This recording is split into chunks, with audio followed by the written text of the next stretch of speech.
को क्लियर करना है। दूसरा जो हमारी क्लास का आज का मोटिव है, पहला तो यही है कि हमें डाउट्स क्लियर करना है, सबके जो डाउट्स आ रहे हैं।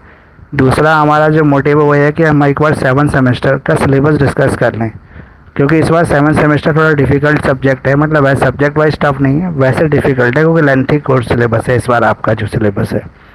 तो ये दो चीज़ें, पहला जैसे बच्चे लगातार पूछे थे रिज़ल्ट कब आएगा, तो आप लोगों का रिज़ल्ट मुझे जहाँ तक आइडिया अगस्त में आपका सबका रिज़ल्ट आ जाएगा। और जो एग्ज़ाम का दूसरा क्वेश्चन ज़्यादातर बच्चे पूछ रहे हैं कि सर एग्ज़ाम कब होंगे, तो एग्ज़ाम मुझे ऐसा लगता है कि आपके अक्टूबर में हो जाएंगे इस बार, क्योंकि जिस तरह से मई में हमारे एग्ज़ाम हो गए थे, ठीक है, मई में हमने सारे एग्ज़ाम कंप्लीट कर लिए, तो उसी तरह से अगर हम सही माने तो अक्टूबर या मैक्सिमम जाके नवंबर फर्स्ट वीक में एग्ज़ाम हो जाने चाहिए। एग्ज़ामिनेशन फॉर्म आपके सितंबर में आ जाएंगे, तब से आपके एग्ज़ामिनेशन फॉर्म आ जाएंगे, अगस्त में आपका रिज़ल्ट आ जाएगा। इसके अलावा कोई डाउट है किसी के? बोलिए। क्लास रिकॉर्ड हो रही है या नहीं? क्लास रिकॉर्ड हो रही है। यूट्यूब पे डाल देंगे आप? अभी डाल देंगे, कोई नहीं, अभी फ़िलहाल आपके कोई डाउट है तो वो पूछें।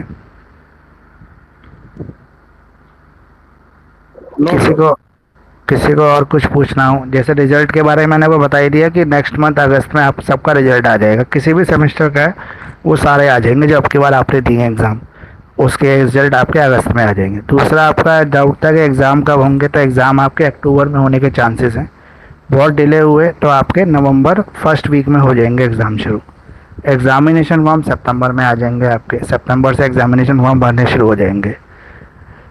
अब हमारा जो इस बार 7 सेमेस्टर है, तो 7 सेमेस्टर अगर हम देखें तो इस बार से हमारा एक सबसे इम्पॉर्टेंट जो चेंज हुआ है वो है प्रैक्टिकल सब्जेक्ट का, क्योंकि अब आपके हर सेमेस्टर में एक सब्जेक्ट प्रैक्टिकल एग्ज़ाम होगा। 7 सेमेस्टर एक प्रैक्टिकल है, फिर 8 सेमेस्टर एक सब्जेक्ट प्रैक्टिकल है, 9th में भी एक सब्जेक्ट प्रैक्टिकल है और 10th सेमेस्टर में एक सब्जेक्ट प्रैक्टिकल है। तो ये अभी नई चीज़ शुरू हो रही है हमारे साथ 7 सेमेस्टर में, जो अब तक नहीं थी। तो इसलिए हमें ये समझना पड़ेगा कि ये प्रैक्टिकल एग्ज़ाम होता कैसे, इस प्रैक्टिकल एग्ज़ाम का कॉन्सेप्ट क्या है। मुकेश सर, 7th में भी हाँ प्रैक्टिकल होगा हमारा? हाँ, 7 सेमेस्टर में आपका प्रैक्टिकल होगा एक सब्जेक्ट। कौन सा सब्जेक्ट होगा सर वो? Professional ethics, accountancy of lawyer and bar bench relation, ये सब्जेक्ट आपका प्रैक्टिकल होगा। मतलब 3 तो सब्जेक्ट हम प्रैक्टिकल होंगे हमारे इस बार? एक ही सब्जेक्ट का नाम है ये, professional ethic, accountancy of lawyer and bar bench relationship, एक ही सब्जेक्ट है ये। Okay sir. इसका नाम इतना लंबा है थोड़ा सा। तो जैसे अब आपका पहली बार प्रैक्टिकल हो रहा है तो हमें ऐसा लगता है ना कि भाई क्या होगा प्रैक्टिकल में और कैसे पूछा जाएगा। तो पहले मैं आपको ये बता देता हूँ कि जो प्रैक्टिकल एग्ज़ाम है उसमें 50 मार्क्स की थ्योरी होती है, 50 मार्क्स का प्रैक्टिकल पेपर होता है। तो 50 मार्क्स की जो आपकी थ्योरी है उसके लिए आपको 3 घंटे ही मिलेंगे एग्ज़ाम देने के लिए। जैसे बाकी सब्जेक्ट 100 मार्क्स के होते हैं और 3 घंटे मिलते हैं हमें पेपर देने के लिए, तो उसमें भी आपको पूरे 3 घंटे मिलेंगे, लेकिन पेपर 50 मार्क्स का होगा। अब दूसरा क्वेश्चन कि सर उसमें एग्ज़ाम में क्वेश्चन कितने आएंगे अगर 50 मार्क्स का है तो, क्योंकि 100 मार्क्स में 13 क्वेश्चन आते हैं, तो 50 मार्क्स में कितने क्वेश्चन आएंगे। तो 50 मार्क्स में भी सेम वैसा ही पेपर होगा, सेक्शन ए बी सी तीनों सेक्शन होंगे, लेकिन वेटेज आधी हो जाती है 50 मार्क्स के हिसाब से, क्योंकि 100 का 50 हो गया। अब जैसे हमारा सेक्शन ए था वो हमारा 20 मार्क्स का होता है, 4 मार्क्स के वहाँ पे 5 क्वेश्चन होते हैं, तो अब आपके 2 मार्क्स से 5 क्वेश्चन होंगे, तो 10 मार्क्स का सेक्शन ए होगा आपका। फिर अगर हम सेक्शन बी में देखें, सेक्शन ए में हमारे पास कोई चॉइस नहीं होती, अब भी कोई चॉइस नहीं है आपकी, सेक्शन ए के सारे क्वेश्चन करने पर 2 मार्क्स के हो गए। अब सेक्शन बी में आ जाएं तो सेक्शन बी की अगर हम बात करें तो वहाँ पर हमारे पास 3 क्वेश्चन होते हैं, हमें 2 अटैम्प्ट करने होते हैं 10 मार्क्स के। अब भी आपके पास 3 ही क्वेश्चन है, आपको 2 ही अटैम्प्ट करने हैं, ठीक है, 3 ही क्वेश्चन है 2 अटैम्प्ट करने, लेकिन अब 10 मार्क्स की जगह 5 मार्क्स के क्वेश्चन हो गए। प्रोफेशनल एथिक्स सब्जेक्ट की बात कर रहा हूँ जो प्रैक्टिकल है, बाकी सारे पेपर की बात नहीं कर रहा हूँ, सारे पेपर वैसे ही हैं जैसे होते आए हैं वैसे ही होंगे, सिर्फ हम बात कर रहे हैं अभी प्रोफेशनल एथिक्स की। दूसरी अगर हम बात करें इसके अंदर सी सेक्शन में आ जाए, तो सी सेक्शन में हमारे पास टोटल क्वेश्चन आते हैं 5, हमें करने होते हैं 3, जो हमारे 20-20 मार्क्स के होते हैं। अब भी 5 ही आएंगे और हमें 3 ही करने हैं, लेकिन वेटेज 10-10 मार्क्स की हो गई, ठीक है। अब अगर हम ये पूछें अगला क्वेश्चन कि सर आंसर बुकलेट तो 28 शीट की मिलती है, तो इसमें भी 28 पेज की ही मिलेगी, अब भरना कितना है। जैसे नॉर्मल सब्जेक्ट में मैं कहता हूँ कि आपको कम से कम 28 में से 25 प्लस शीटें भरने की कोशिश करनी चाहिए, 25 तो एटलीस्ट भरने चाहिए पेपर। बहुत आपकी राइटिंग थोड़ी धीरे है तो 20 तो कम से कम भर ही दो, 20 से कम कोशिश ना करो भरने की, उससे ज़्यादा ही भरनी चाहिए आपको। लेकिन फिर भी अगर बच्चों से नहीं लिखा जा रहा तो उसकी तो कुछ तरीका ही नहीं है, तो 15-16 जो भी भर जाए उतने ठीक है। लेकिन कोशिश किया करो 20 प्लस हो जाए ताकि मार्क्स थोड़े से आ जाए। लेकिन इस पेपर में कितनी शीटें भरनी है, तो वैसे तो बोले तो 50 मार्क्स का पेपर है, जो 20 शीटें ही भरेगा 14 प्लस जो भी भर देगा वो बहुत हैं, 14 प्लस शीट। लेकिन अगर आप आंसर की लेंथ को बात करोगे तो जैसे इसमें जो सी सेक्शन होगा उसमें 10 मार्क्स में आंसर लिखना है, तो आप 2.5 पेज का आंसर भी लिख दोगे तो सफिशेंट है, 2 पेज का लिख दोगे तो भी सफिशेंट है। और अगर आपका सेक्शन बी की बात करें जहाँ पे 5 मार्क्स का आंसर है तो 1.5 पेज का लिख दो, मैक्सिमम 2 पेज का लिख दो, बहुत होता है आंसर। और जहाँ पे हम सेक्शन ए में बात करें वहाँ पे 2 मार्क्स में आप 4 लाइनें भी लिख दो, 4 पॉइंट बना के मतलब लिख दो तो बहुत है, आधा पेज लिख दो तो बहुत है, 1 पेज लिख दो तो बहुत है। तो यहाँ पे कोई इतना टेंशन लेने की ज़रूरत नहीं है, आराम से हो जाता है। अब ये तो हो गया 50 मार्क्स का थ्योरी पेपर। थ्योरी पेपर के लिए आपको वैसे ही पढ़ना जैसे बाकी सब्जेक्ट के लिए पढ़ते हो, इसका अपना एक सिलेबस है, उसको पढ़ना है आपको। Professional ethics, accountancy of lawyer and bar bench relationship. अब इसका 50 मार्क्स का वाइवा होता है जो 50 मार्क्स का है, जिसमें से 20 मार्क्स का वाइवा है, 30 मार्क्स की आपकी प्रैक्टिकल फाइल है। आपको एक प्रैक्टिकल फाइल बनानी होती है। अगर आपको याद होगा तो आपके जब आप 10th क्लास में थे या 12th क्लास में थे तो आप या तो आर्ट्स के स्टूडेंट थे तो आपने ज्योग्राफी का प्रैक्टिकल दिया होगा, ठीक है। या जैसे आपका हिस्ट्री में एक और प्रैक्टिकल होता है ना, मैं सब्जेक्ट फिजिकल एजुकेशन का प्रैक्टिकल दिया होगा आपने। जब आप साइंस स्टूडेंट होंगे तो आपने बायोलॉजी का, केमिस्ट्री का, इनका प्रैक्टिकल दिया होगा। फिर अगर आप आर्ट्स नहीं है आपके पास, कॉमर्स सब्जेक्ट के आप हैं तो कॉमर्स में भी आपने प्रैक्टिकल दिया होगा। तो प्रैक्टिकल हमने दिए हैं पहले। तो वहाँ पर क्या होता था कि हमारे सीबीएसई बोर्ड से एक टीम आती थी इन्विजिलेटर की, जो हमसे कुछ वाइवा में क्वेश्चन पूछते थे हमारे सब्जेक्ट में से, और हमारे स्कूल वाले हमें फाइल या कॉपी प्रोवाइड कर देते थे, प्रैक्टिकल कॉपी। उस प्रैक्टिकल फाइल या कॉपी में से हमें वो टीप के लिखना होता था सारा, मतलब एक प्रैक्टिकल कॉपी बनानी होती थी हमें, प्रैक्टिकल फाइल बनानी, जिसको हम सुंदर डेकोरेट करते थे और अच्छी तरीके से लिखते थे चीज़ों को, जो एक साइड प्लेन होता था और एक साइड राइटिंग वाला पेज होता था। इस तरह से हमारी एक फ़ाइल तैयार होती थी। अब यहाँ पे जब हम कॉलेज में आ गए और हमारे प्रैक्टिकल होते तो यहाँ पे हमें उस प्रैक्टिकल को किस तरीके से बनाना है, तो हमें स्पाइरल बाइंडिंग के अंदर जो A4 शीट आती है वाइट कलर की, जिस पे लाइनिंग नहीं होती, प्लेन शीट होती है, उस प्लेन शीट को लेना है और उस पे हमारे इसी सब्जेक्ट से रिलेटेड लिखना है। अब कुछ कॉलेज वाले तो फाइल दे देते हैं जिसको कॉपी करके लिख लो, कुछ कॉलेज वाले क्वेश्चंस दे देते हैं कि भाई इन क्वेश्चंस के आंसर फाइल में लिख लो, कुछ कॉलेज वाले टॉपिक्स दे देते हैं, भाई ये टॉपिक्स लिख लो, इस टॉपिक में से आपको लिखनी है, फाइल बनानी है। तो जो भी कॉलेज वाले बोलेंगे वैसे ही फाइल बनती है, आपकी मर्ज़ी से नहीं बनेगी। सारी क्लास की एक जैसी फाइल बनती है, तो इसलिए जो कॉलेज बोलेगा वैसा करना होगा आपको। अगर कॉलेज वाले आपको फाइल दे देते हैं कॉपी करने के लिए तो वेल एंड गुड, सबसे आसान तरीका है, आप उस फाइल को कॉपी कर लो। लेकिन अगर आपके कॉलेज वाले कुछ क्वेश्चंस दे देते हैं और आपको उनके आंसर्स कहीं नहीं मिल पाते तो आप मुझसे पूछ लेना, मैं आपको सारे आंसर बता दूंगा।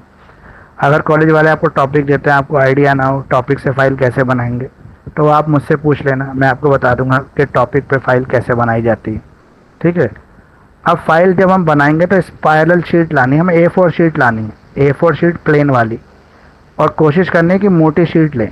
2 तरह की शीट आती है मार्केट में, एक थिकनेस कम होती है, पतली शीट होती है, थोड़ी सस्ती आती है, वो आएगी आपके 25-30 रुपये का एक बंडल आएगा शीट का 10 पेज का, जो पतली वाली होंगी। मोटी वाली शीट में जाएंगे आप तो वो 50 से 60 रुपये की 10 शीट आएंगी, लेकिन आपको मोटी वाली शीटें लेनी है। उसके पीछे मैं रीज़न बताऊंगा भी क्यों। अगर आप पतली शीटें 100 लिखते हो तो उसकी जो मतलब मोटाई है वो कम रह जाती है 100 शीटें लिखने के बाद भी। लेकिन अगर आप मोटी शीट लेते हैं और 50 शीटें भी लिखते हैं तो वो 100 से ज़्यादा मोटी लगेंगी देखने में, और वहाँ पर आपकी फ़ाइल को पूरी कोई नहीं पढ़ता है। जो आपके इन्विजिलेटर आते हैं वो CCS यूनिवर्सिटी से आते हैं एग्ज़ाम लेने के लिए, कॉलेज में 2 टीचर आते हैं, दोनों मेल भी हो सकते हैं, एक मेल एक फ़ीमेल भी हो सकता है, दोनों फीमेल भी हो सकती हैं। वो कॉलेज नहीं डिसाइड करता, यूनिवर्सिटी डिसाइड करती है, वो ड्यूटी लगाती है किस कॉलेज में किसको जाना है। और वो CCS यूनिवर्सिटी के रेगुलर प्रोफेसर होते हैं जो वहाँ रेगुलर पढ़ाते हैं यूनिवर्सिटी के अंदर, उन लोगों को भेजा जाता है हर कॉलेज में एग्ज़ाम लेने के लिए, ठीक है। वो किसी प्राइवेट यूनिवर्सिटी के टीचर नहीं होते, वो CCS के परमानेंट टीचर्स होते हैं, जैसे जिन्हों हम कहते हैं प्रोफेसर्स होते हैं, वो लोग आते हैं एग्ज़ाम लेने। इसमें जो आपका कॉलेज है ठीक है। जो आपका कॉलेज है वो आपसे कुछ पैसे चार्ज करता है। पैसे चार्ज करने का ये मतलब है कुछ आपसे प्रैक्टिकल के नाम पे पैसे लिए जाते हैं। जैसे आपको याद होगा जब हमने 10th 12th में पेपर दिया हुआ तो हमसे कुछ पैसे लिए जाते थे कि भाई जो इन्विजिलेटर आएंगे ना उसकी थोड़ी पार्टी करनी पड़ेगी, दावत करनी पड़ेगी, उसको कुछ पैसा देना पड़ेगा तभी आपको मार्क्स मिलेंगे। तो यहाँ पर भी कुछ ऐसा ही होता है, आपसे कुछ पैसे चार्ज किए जाते हैं कॉलेज के थ्रू। ठीक है, वो पैसे ऑफ रिकॉर्ड होते हैं, ऑन रिकॉर्ड नहीं होते हैं, वो पैसे ऑफ रिकॉर्ड होते हैं। वो बच्चों की स्ट्रेंथ के हिसाब से चार्ज किए जाते हैं। कॉलेज में कम बच्चे हैं तो आपसे 2 से 2,500 रुपये तक भी चार्ज किए जा सकते हैं। कॉलेज में स्टूडेंट की स्ट्रेंथ अच्छी है तो आपसे 800 से 1,000 रुपये चार्ज किए जाएंगे। लगभग रफ आइडिया यही है, इतने आपसे पैसे लिए जाते हैं और आप भी बिना अपोज किए वो दे देना। ज़्यादा अपने आप को मतलब वकील बनाने की ज़रूरत नहीं है क्योंकि वो शुरू से चला आ रहा है, ऐसे ही ट्रेंड चलेगा अभी। अब इसमें हो गया हमारा, अब वाइवा में हमसे क्या पूछा जाएगा, वाइवा होगा कैसे। तो 7 सेमेस्टर में हर बच्चे का इंडिविजुअल वाइवा के लिए बुलाया जाएगा। मतलब वो जाके एक रूम में बैठ जाएंगे और बारी बारी आप उस रूम में एंटर करेंगे। जैसे आप एग्जामिनेशन में अटेंडेंस शीट मार्क करते हो उसमें अपना रोल नंबर दोनों 2 शीट पे साइन करते हो ना, आप जब एग्जामिनेशन देने जाते हो तो 2 अटेंडेंस शीट पे साइन करते हो। वही सेम प्रोसेस यहाँ भी रहता है, 2 अटेंडेंस शीट आपको साइन करनी है जिसमें आप अपना पर्टिकुलर रोल नंबर लिखते हैं, नाम नहीं लिखते, रोल नंबर लिखते हैं, आंसर बुकलेट नंबर लिखते हैं और साइन करते हैं। तो यहाँ पे कोई आंसर बुकलेट नंबर तो नहीं है, यहाँ पे सिर्फ आपको रोल नंबर लिखना है और अपने साइन करने और डेट डालनी है। ये आपसे कॉलेज ही करवाएगा। ठीक है, और वो जो इन्विजिलेटर आते हैं वो अपने साथ अटेंडेंस शीट लेके आते हैं, उस अटेंडेंस शीट को भरवाने की जिम्मेदारी कॉलेज की होती है। जब आप फाइल बनाओगे तो उस फाइल के फ्रंट पेज की थोड़ी डिजाइनिंग करनी पड़ती है, उसको कलर पेज निकालना पड़ता है। फिर उसमें 3 पेज होते हैं जैसे एक्नॉलेजमेंट, इंडेक्स, सर्टिफिकेट, इस तरह से 2-3 पेज बनाए जाते हैं। उसका फॉर्मेट आपको कॉलेज दे देगा, नहीं देगा तो मैं आपको प्रोवाइड करा दूंगा अगर नहीं मिलेगा आपको तो। फर्स्ट पेज में आपको ऊपर लोगो रखना होता है अपने यूनिवर्सिटी का, सीसीएस यूनिवर्सिटी, और नीचे रखना पड़ता है कॉलेज का। मतलब ऊपर सीसीएस यूनिवर्सिटी आएगा, आपका ईयर आएगा जो आपका ईयर है, सेशन जो आपका चल रहा है, फिर नीचे आपके कॉलेज का लोगो और कॉलेज का नाम आ जाएगा, और साइड में राइट साइड में आपका नाम, आपका एनरोलमेंट नंबर, आपका रोल नंबर और आपकी जो क्लास सेक्शन जो भी है वो सेमेस्टर, जैसे आपका 7 सेमेस्टर बी LLB ऐसे आ जाएगा। अंदर आपका एक्नॉलेजमेंट जो पेज बनेगा वहाँ पे आप अपने टीचर का थैंक्स करोगे तो वहाँ आपका नाम आएगा। सर्टिफिकेट वाले पेज पे आपका नाम आएगा। फिर आपको जो इंडेक्स बनाना है वो इंडेक्स आपको हाथ से बनाना है। इंडेक्स ज़रूर बनाना, फाइल में वो टॉपिक कवर हो या ना हो, लेकिन इंडेक्स में आप वो सारे टॉपिक ज़रूर लिखना जो आपको कॉलेज से दिए गए हैं। आपने अंदर लिखने में कंजूसी कर दी, लिखने में थोड़ा टॉपिक छोड़ दिए, लेकिन इंडेक्स में सारे टॉपिक आने चाहिए क्योंकि इंडेक्स ही चेक होता है। जो इन्विजिलेटर आते हैं वो इंडेक्स सबसे पहले खोल के चेक करते हैं। ठीक है, वो आपसे इसी सब्जेक्ट से रिलेटेड कुछ क्वेश्चन पूछेंगे। एक बच्चे से मैक्सिमम 3 से 4 क्वेश्चन पूछे जाते हैं। अगर बच्चा 2 भी क्वेश्चन का आंसर सही दे देता है तो बहुत होता है। जो बिल्कुल ही आंसर ना दे पाए, मान लो कोई बच्चा ऐसे कहे कि सर हमें तो बिल्कुल ही नहीं आता होगा, या आता है तो मेरे सामने, मेरी तो बस की नहीं है किसी टीचर के सामने वाइवा देना, बोलना, मैं तो वैसे ही हेजिटेट हो जाता है, होपलेस हो जाता हूँ, हाथ पैर कांपने लगते हैं, मेरे बस की नहीं है वाइवा देना। वो कुछ भी नहीं बोलेगा तो भी 30 मार्क्स उसको मिल जाएंगे। मतलब कुछ भी आंसर नहीं देगा या सारे आंसर गलत दे देगा तो भी 50 में से 30 मार्क्स उसको मिल जाएंगे। क्यों मिल जाएंगे? क्योंकि पैसे जो दे रहे हैं ना, इसलिए। तो 30 मार्क्स की तो गारंटी है। उसके ऊपर 5 क्वेश्चन आपसे पूछे गए, पाँचों के आपने करेक्ट आंसर दिए तो आपको 38, 39, 40 तक आ जाएंगे। जितने क्वेश्चन के आप, मतलब एक क्वेश्चन 2 मार्क्स की वेटेज मान लो, जितने आप सही देते गए 32, 34, 36 तरह से आपके मार्क्स बढ़ते चले गए। 30 सबके आने वाले हैं, 30 से कम किसी के नहीं आने वाले, सबके आने वाले हैं 30। तो ये हो गया आपका professional ethics, accountancy of lawyer and bar bench relationship, जो आपका प्रैक्टिकल एग्जाम है। अब पहले तो इससे जुड़े भी कोई डाउट है तो वो क्लियर कर लो आप, प्रैक्टिकल, वाइवा, फाइल, या कोई भी आपका डाउट जो आपको लग रहा हो ये सर ने बताया नहीं, हमें पूछना है, वो आप पूछ लो पहले। तो सर ये जो टॉपिक्स है वो हमें मतलब next to next college month provide, मिलेगा? ये आपके जो वाइवा होता है ना, ये एग्ज़ाम कंप्लीट होने के बाद होता है। मतलब जब आपके Okay. नॉर्मल एग्ज़ाम पूरे हो जाते हैं उसके Okay. बाद वाइवा की डेट आती है। और सर ये पहले हैंड थ्योरी रिटन पेपर हो करना जाए। पड़ेगा? हाँ हाँ, ये आपको हाथ से लिखनी होगी फाइल। सर ये तो बड़ा डिफिकल्ट टास्क है, हाथ से लिख के सबमिट करना। हाँ, 50 पेज कम से कम आपको लिखने हैं। 100 पेज का टारगेट होता है वैसे फाइल में, पर ओके। आप 100 पेज नहीं लिख पा रहे हैं तो 60 पेज तो कम से कम लिख लें, 50-60 पेज। और सर ये आपने कि प्लेन पेपर पे लिखना, रूल वाले पेपर पे हम नहीं लिखना, रूल शीट पे नहीं, नहीं रूल लिखेंगे। शीट को यूज़ नहीं करना, प्लेन शीट को यूज़ करना है। और एक साइड लिखना है, एक साइड प्लेन छोड़ना है। जैसे बट सर प्रैक्टिकल फाइल ऐसा होते हैं कि ना, ऐसा एक अगर साइड हम प्लेन वैसा एक अगर ले साइड लें राइट कि है। हाँ, बट सर अगर हम एक तरफ रूल एक तरफ प्लेन ले लें तो मार्क्स काट देंगे वो उसके प्रोजेक्ट्स के हमारे। देखो, प्रैक्टिकल बनाया ही नहीं जाता रूल शीट पे। अच्छा ठीक है सर, एक्चुअली अब काफी टाइम हो प्रैक्टिकल, गया, वो लिखने हाँ। में सारी राइटिंग गड़बड़ हो जाएगी। लेकिन प्रैक्टिकल बनाए हैं, आपको ज़्यादा दिक्कत होगी तो आप पेंसिल से लाइनें लगा लो, फिर लिख के फिर उन लाइनों को मिटा लो। वही सब लॉन्ग प्रोसेस वाला काम हो गया काफी। हाँ, ठीक है सर। लेकिन प्रैक्टिकल लिखने में कम से कम 4 दिन आपको लगना पड़ेगा। 4 दिन कम से कम फाइल लिखने के लिए लगते हैं। क्योंकि अगर हम जी। ये माने कि एक दिन हम एग्ज़ाम देने जाते हैं, 28 पेज भरते हैं ना 3 घंटे में, यस सर। उसी स्पीड को माने तो 25 पेज एक दिन में हम आराम से लिख लेंगे। तो 100 पेज लिखने में हमें 4 दिन तो चाहिए। Okay sir. इतना तो हमें चाहिए, तो 4 दिन आप मान के चलो, आपको टाइम इतना मिल जाएगा। एग्ज़ाम के बाद ही आपको सब कुछ बताया जाएगा, एग्ज़ाम से पहले कुछ नहीं बताया जाएगा आपको प्रैक्टिकल के बारे में। ओके जब सर। आपका एग्ज़ाम हो जाएगा तो आपका कॉलेज एक सेशन रखेगा इसके ऊपर, और आपको कॉलेज में बुला के सबको समझाएंगे कि प्रैक्टिकल ओके। एग्ज़ाम कैसे होगा, कैसे किया जाता है इसको। ठीक है सर। और किसी का कोई डाउट है प्रैक्टिकल सब्जेक्ट से जुड़ा हुआ? तो सबसे इम्पोर्टेंट इन्फॉर्मेशन तो यही थी जिसके लिए मैंने आपके 7 सेमेस्टर वाले स्टूडेंट्स की क्लास रखी थी, कि अब से आपके प्रैक्टिकल शुरू हो रहे हैं तो आप मेंटली इस चीज़ के लिए अवेयर रहें। मतलब आपको अचानक से झटका ना लगे लास्ट में जाके, जब पता लगे कि फ़ाइल कैसे बनाएंगे, कैसे होगा, वाइवा में कैसे बोलेंगे, कुछ आएगा कि नहीं आएगा। तो ऐसा डरने की कोई ज़रूरत नहीं, बल्कि प्रैक्टिकल होने वाले सब्जेक्ट में आपके मार्क्स सबसे अच्छे आ जाएंगे। क्योंकि अगर 50 नंबर का पेपर आप लिखने में थोड़ा ठीक भी लिखे आते हैं तो आपके 25 से 28 मार्क्स तो वहीं आ जाते हैं। एवरेज तो इतना ही है इसका। और बाकी 30 यहाँ पे कम से कम मिल गए तो 58-60 तो आपके बन ही गए ना, तो 60 प्लस ही बन जाते हैं प्रैक्टिकल सब्जेक्ट में हमेशा।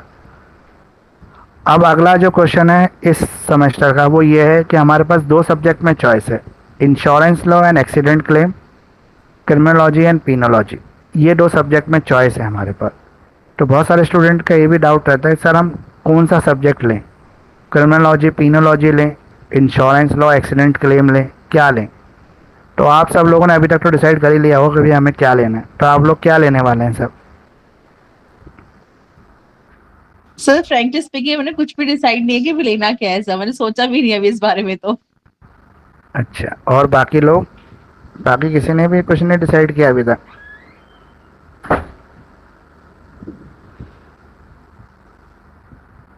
तो किसी ने मुझे लगता है अभी तक डिसाइड नहीं किया है कि भाई हमें क्या सब्जेक्ट लेना है। तो मैं थोड़ी आपकी हेल्प कर देता हूँ। Yes 2 sir. तरह के स्टूडेंट होते हैं, एक जो थोड़ी एज में आकर कोर्स कर रहे हैं, ठीक है, मतलब थोड़ी सी 30 प्लस हो गए हैं या 40 प्लस हो गए हैं फिर इस कोर्स को कर रहे हैं। तो उन लोगों के लिए तो यही एडवाइस है क्रिमिनोलॉजी और पीनोलॉजी लें, क्योंकि आगे उनको लिटिगेशन करने का शौक होगा, उनको कोर्ट प्रैक्टिस करनी है, कोर्ट में जाना है, तो उनके लिए अच्छा सब्जेक्ट है क्रिमिनोलॉजी एंड पीनोलॉजी। थोड़ी सी नॉलेज बढ़ती है इससे लिटिगेशन की। जो स्टूडेंट हैं अभी, जो 20 हैं, 22 हैं, 23 यानी कि 25 से नीचे नीचे हैं, जिन्होंने 12th के बाद ही कोर्स ज्वाइन कर लिया था, अगर उनका इंटरेस्ट कॉरपोरेट सेक्टर में जाने का बन रहा है, वो ये सोच रहे हैं कि मुझे कॉरपोरेट में जाना है, उनका मकसद ही कॉरपोरेट है, तो वो लोग लें इंश्योरेंस एंड एक्सीडेंट क्लेम, क्योंकि ये कॉरपोरेट से जुड़ा सब्जेक्ट है। बहुत ज़्यादा कॉरपोरेट नहीं है, लेकिन फिर भी कॉरपोरेट में इस चीज़ों का तरह से चीज़ों को क्वेश्चन को हैंडल किया जाता है। जो नॉर्मल लिटिगेशन में हम प्राइवेट प्रैक्टिस जो करते हैं उसमें ये सब चीज़ें कवर नहीं होती। तो वो लें इंश्योरेंस। और जिसको ये लगता है कि भाई मुझे तो लिटिगेशन में जाना है, मुझे तो जुडिशरी में जाना है, मुझे जुडिशरी की तैयारी करनी है, वो क्रिमिनोलॉजी और पीनोलॉजी की तरफ ही जाएँ। वो सब्जेक्ट जुडिशरी को भी मैच करता है, वो सब्जेक्ट आपको लिटिगेशन को भी मैच करता है, वो आपकी क्राइम क्रिमिनल इनके नॉलेज को थोड़ा सा इन्हेंस करता है। तो वो सब्जेक्ट सही है हाँ आपके लिए। वो डिसीजन सोलली आपके ऊपर है। आप कुछ सब कुछ ऐसा ही पूछा, सर कौन सा ईजी है और कौन सा टफ है? जो टफ होगा उसको छोड़ देंगे, जो ईजी होगा उसको ले लेंगे। तो मेरे हिसाब से दोनों इक्वल जैसे सब्जेक्ट है, मतलब इक्वली टफ हैं और इक्वली ईजी हैं। कोई ये नहीं कह सकता कि इंश्योरेंस ज़्यादा ईजी है या क्रिमिनोलॉजी ज़्यादा ईजी है। दोनों बराबर से ही सब्जेक्ट हैं, पढ़ने वाले के ऊपर है। दोनों आपको जो समझ में आए वो ले लेना। दोनों में ज़्यादा डिफ़िकल्ट कुछ नहीं है, दोनों बराबर के डिफ़िकल्टी लेवल है दोनों का। तो ये आपका हो गया ऑप्शनल पेपर, ठीक है, जो आपको चूज़ करना है एक। अब हमारे पास बाकी सब्जेक्ट बच गए, interpretation of statute, company law, labour and industrial law. तो हर बार मैं आपको एक सब्जेक्ट बताता हूँ, इस सेमेस्टर का ये वाला सब्जेक्ट थोड़ा टफ है, इसका ध्यान रखना। हमेशा मैं आपको ये सलाह देता हूँ, जो भी मेरे पास क्लासेस करते हैं स्टूडेंट, उनको भी मैं बोलता हूँ, जो क्लासेस नहीं करते वैसे मुझसे टच में रहते हैं, पूछते रहते हैं, उनको ही बोलता हूँ कि इस बार इस सेमेस्टर में इस सब्जेक्ट का ध्यान रखना, ये आपकी बैक लगा सकता है। ये सब्जेक्ट में बहुत सारे बच्चों की बैक लगती है। तो इस बार ऐसा कौन सा सब्जेक्ट है जो टफ है, तो बोले तो इंटरप्रिटेशन ऑफ स्टैट्यूट। जैसा आपने जूरिस्प्रूडेंस सब्जेक्ट पढ़ा होगा, 2 बार आपने झेला है उसको, 5th और 6th में, जो शायद बहुत ही कम बच्चों को समझ में आया होगा, सबके ऊपर से ही गया होगा, सबने उतना ही किया होगा कि भाई पास हो जाए जूरिस्प्रूडेंस में। तो उसी तरह का एक सब्जेक्ट है आपका इंटरप्रिटेशन ऑफ स्टैट्यूट, उसी तरह का सब्जेक्ट है जिसमें जूरिस्प्रूडेंस जैसी चीज़ें है, मतलब ये कॉडिफाइड लॉ नहीं, कॉडिफाइड सर लॉ आपकी होता है तो वॉइस हमें बहुत समझ में ब्रेक हो आता रही है। है सर। 1 मिनट रुकिए।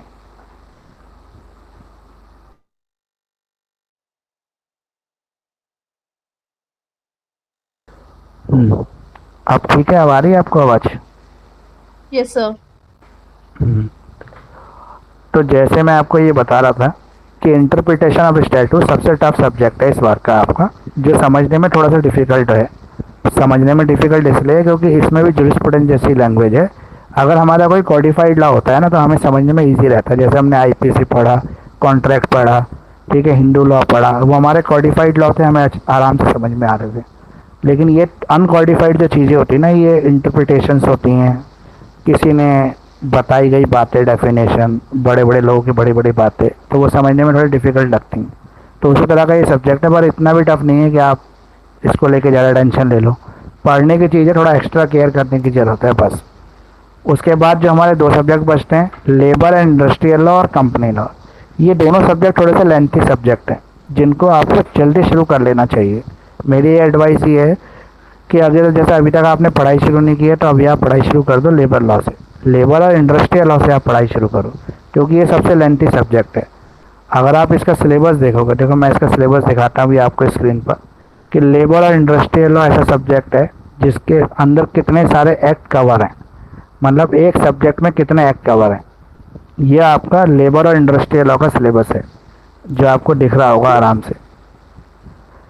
इसके अंदर अगर हम एक्ट बोले तो 6 एक्ट कवर हैं इसके अंदर, मतलब सब्जेक्ट एक ही है लेबर इंडस्ट्रियल, लेकिन 6 एक्ट कवर हैं। कौन कौन से 6 एक्ट हैं? Industrial dispute act 1947, trade union act 1926, payment of wages act 1936, workman compensation act 1923, employees provident fund act 1991, maternity benefit act 1961।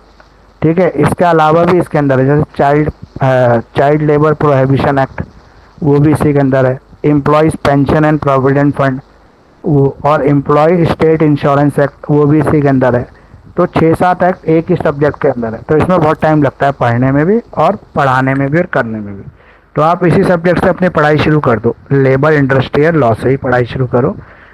पढ़ने में डिफ़िकल्ट सब्जेक्ट नहीं है ये, पढ़ने में आपको समझ में भी आएगा, आपको इंटरेस्टिंग भी लगेगा, आपका इंटरेस्ट भी बनेगा इसको पढ़ने में। बस थोड़ा सा लेंथी सब्जेक्ट है, तो जल्दी शुरू कर लोगे तो कंप्लीट हो जाएगा टाइम से। लेट शुरू करोगे तो फिर वही है, आपको पेन देगा, कहीं ना कहीं टेंशन देगा, इस तरीके से आपको परेशान करेगा। तो आप पहले से इसको कंप्लीट कर लोगे तो ज़्यादा अच्छा रहेगा। तो इसलिए इस सब्जेक्ट से आप शुरू करो सबसे पहले। उसके बाद अगला जो सब्जेक्ट है हमारा कंपनी लॉ है। कंपनी लॉ हमारा डिफ़िकल्ट सब्जेक्ट नहीं है, लेकिन इसकी जो लैंग्वेज है ना, वो थोड़ी सी मतलब ऐसी लैंग्वेज है जो सीए वगैरह के सब्जेक्ट में कवर होती है, मतलब उसी जैसा सब्जेक्ट भी है, उसी जैसी लैंग्वेज भी है। जो बिजनेस हाउसेस के लोग या बिजनेस करने वाले लोग या शेयर मार्केट से जुड़े लोग ज़्यादा समझ पाते हैं इन चीज़ों को, उस तरह के कुछ वोकेबलरी इसमें यूज़ हुई है। तो ये पढ़ने में थोड़ा सा आपको डिफ़िकल्ट लगेगा, लेकिन एक बार समझ लोगे तो फिर ये भी ईजी है। तो इस बार डिफ़िकल्ट सब्जेक्ट में तो आपका इंटरप्रिटेशन ऑफ स्टैट्यूट हो गया, सबसे लेंथी सब्जेक्ट बोले तो लेबर इंडस्ट्रियल लॉ हो गया, एक सब्जेक्ट हो गया जिसमें आपका प्रैक्टिकल होगा, और एक सब्जेक्ट है जिसमें आपकी चॉइस है। तो चॉइस वाला भी मैंने आपको बता दिया। ये आपका पूरा कंप्लीट सिलेबस डिस्कशन हो गया जो आपका 7 सेमेस्टर का है। कुछ आपके डाउट या आपकी कुछ क्वेरीज जो आप लोगों को पूछनी है? नो सर, जब पढ़ना शुरू होंगे तब समझ में आएगा कहाँ हम फंस रहे हैं अभी। हम्म, तो आप पढ़ना ही शुरू कर लो, क्योंकि मैंने आपको अलर्ट भी करना था कि भाई अक्टूबर में एग्ज़ाम होंगे, तो उस हिसाब से तैयारी आप अभी से करना शुरू कर दो। फिर एकदम से पता लगेगा जल्दी एग्ज़ाम हो रहे हैं, तो पिछली बार भी तो यही हुआ था, अचानक से डेट शीट आई, अचानक से एग्ज़ाम भी हो गए। सबको ऐसी उम्मीद नहीं थी कि इतनी जल्दी एग्ज़ाम एक ही डेट शीट में ले लेगा सीसीएस। जैसा ट्रैक रिकॉर्ड रहा है कि हमेशा दो डेट शीट के बाद ही एग्ज़ाम लिए या दूसरी डेट शीट पे एग्ज़ाम लिए। इस बार तो पहली डेट शीट पे और कोई चेंजेस नहीं हुआ, जो बोला उसी पे एग्ज़ाम ले लिए। तो अब भी ऐसे ही होगा, क्योंकि बहुत ज़्यादा सिलेबस जो है डिले चल रहा है। यूनिवर्सिटी को सिलेबस को ट्रैक पे लेके ही आना है, किसी भी तरह से सेमेस्टर्स को ट्रैक पे लाना है, क्योंकि डिग्री वाले बच्चों को बहुत प्रॉब्लम होती है इस वजह से। तो आपके साथ तो ज़्यादा सही है कि अभी से ट्रैक पे आ जाएगा, तो आपको लास्ट में जाकर उतनी प्रॉब्लम्स होंगी नहीं, चीज़ें भी ठीक हो जाएंगी। दिक्कत उनको हो रही है जो फाइनल में पहुंच चुके हैं 9th-10th सेमेस्टर के, जिनका एग्ज़ाम है, और उनकी तो हिसाब से मेंटलिटी उस तरह की बन चुकी है कि इतना टाइम तो मिलेगा ही। अभी तो अगस्त तक एग्ज़ाम खिंच जाते थे हर बार, ठीक है। एक बार तो ऐसा हुआ था कि एग्ज़ाम जाके अक्टूबर में हो रहे थे, कितनी बार कैंसिल, तो अक्टूबर में जाके एग्ज़ाम हो रहे थे। तो अभी तो हमारे मई में ही ख़त्म हो गए एग्ज़ाम। तो इसलिए अभी चीज़ों को ठीक है, टाइमली हो रहा है, सब कुछ बढ़िया है। तो आप कर लो अब इसी हिसाब से तैयारी। प्रैक्टिकल के लिए मैंने आपको बता दिया है, चॉइस के लिए भी बता दिया है, और सब्जेक्ट के लिए भी बता दिया।